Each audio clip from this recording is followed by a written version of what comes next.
Finally, one more thought.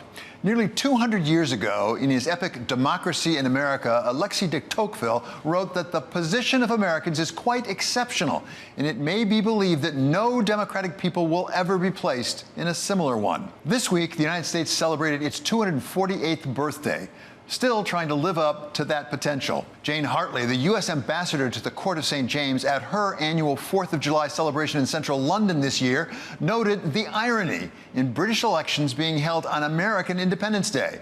If only King George III had included the colonies in elections back in 1776, things might have turned out very differently. These days, we have no shortage of politicians telling us that we're exceptional. I've always believed that one of the greatest strengths of America, you're tired of hearing me say it, is our diversity. We're going to make America great again. We're going to make it better than ever before. November 5th, remember, November 5th is the most important day in the history of our country. But Independence Day is always a good time to take stock of how we're doing.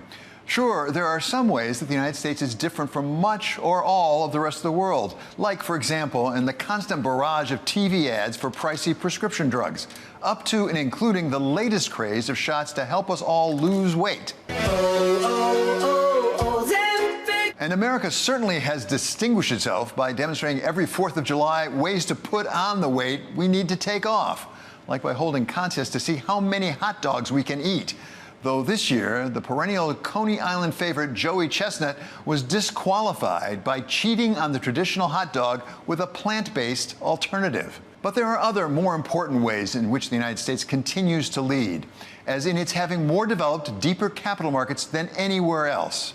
Most of our capital markets and the attraction globally to invest in our economy is based on the rule of law, and it's based on the independence and the capability of our institutions, even with all of the political challenges that we have, to function in a way that can create certainty for employers, certainty for investors. And having an economy that, at least for the time being, is the envy of the world, attracting investment like never before. U.S. exceptionalism or U.S. dynamic investment is still going very, very strong.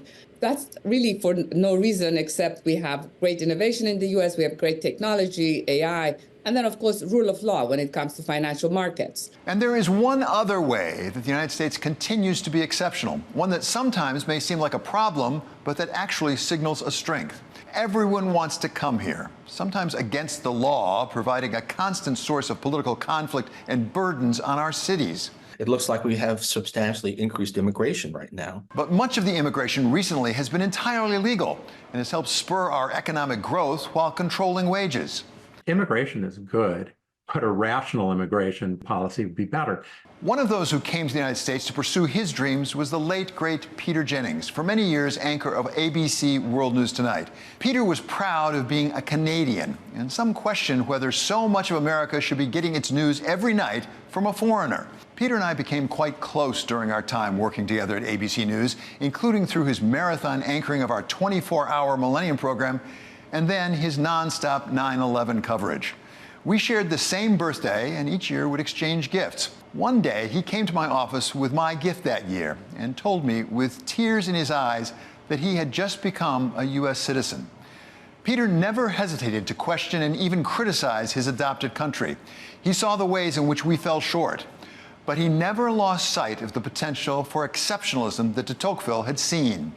And he gave me my present that year, a pair of American flag cufflinks that I wear to this day.